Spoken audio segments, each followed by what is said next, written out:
and even jail time. 750 is extremely high. 3 days in jail is extremely high. Parents can face a $750 fine and even be put in jail if their child breaks the new city curfew. That's a little too steep. $50 fine. The second violation, a $500 fine. And on the third violation, a fine of $750. And the parent or guardian will be locked up for 3 days. That's too much on the money, put that in charge of the parent for that, because these kids are wild, man.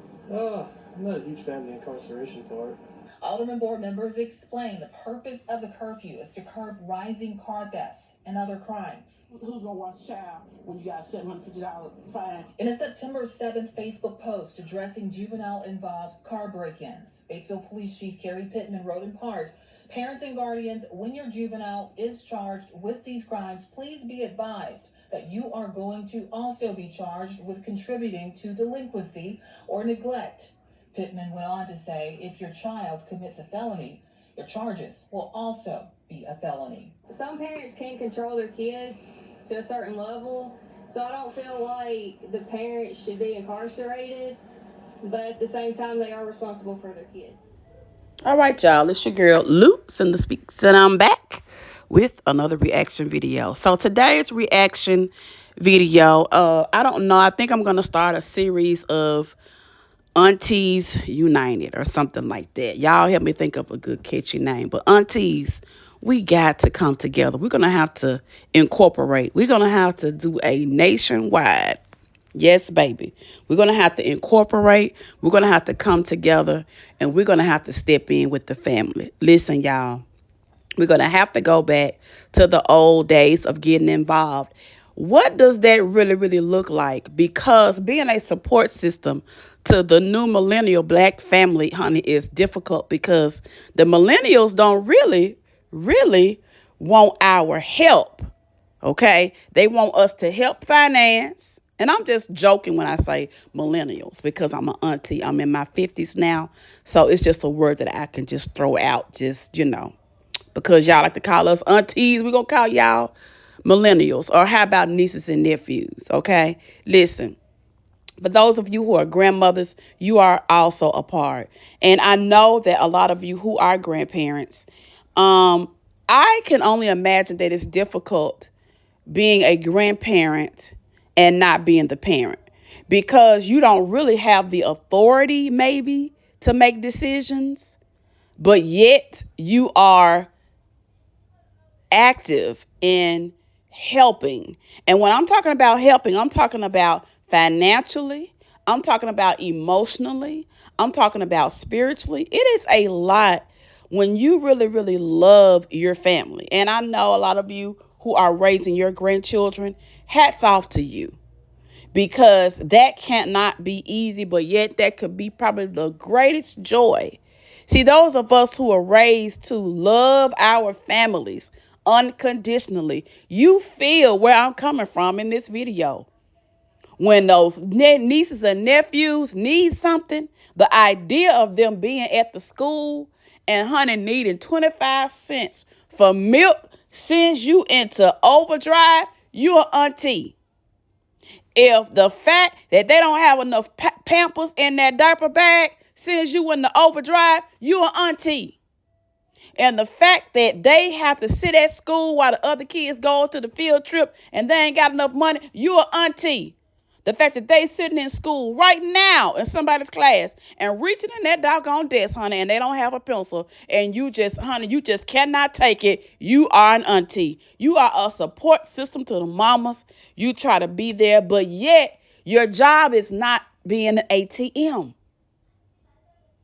See, we have to impart wisdom. How do we impart wisdom without being overbearing, without being rude, without being toxic? How do we do that as the black foundation of our family?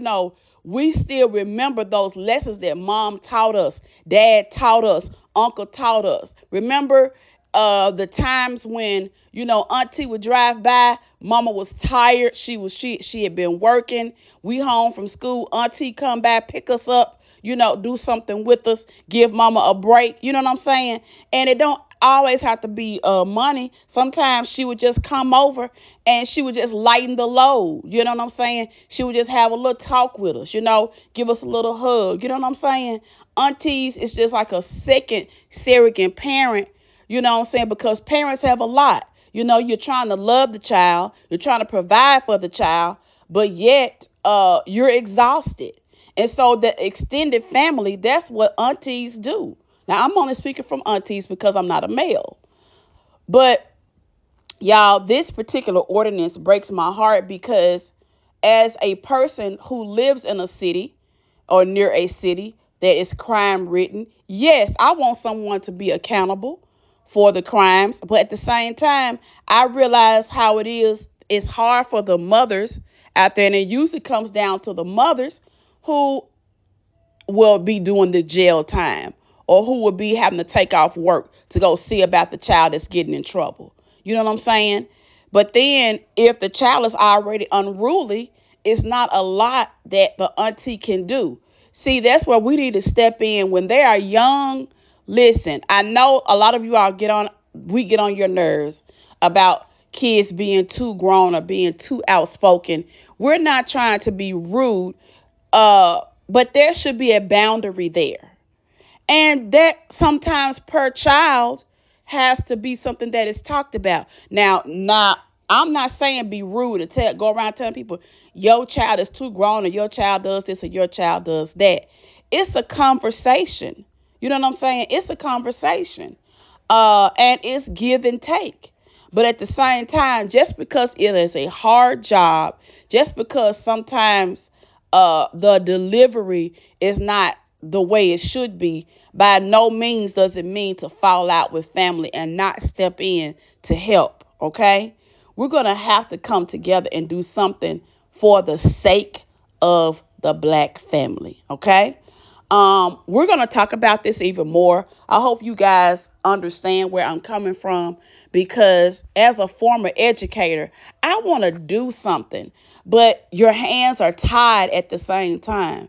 So, I'm reaching out to you guys. I want to start the conversation, at least if nothing but, the holidays are coming up, and as you see things, maybe you'll take that niece or nephew to the side and give them a little bit of advice and give them a hug and try to work some things out with them, okay? Maybe you see that son that's having trouble living and navigating with the baby mama, and you want to give them a little bit of sound, sage advice to help them through these growing pains. Maybe you see a niece or a nephew that's really, really getting into this relationship that they really don't need to be a part of, and you can see triggers and warning signs. Folks, it's time to speak up. We're losing too many of our family members. The children are going astray. Aunties, we got to unite.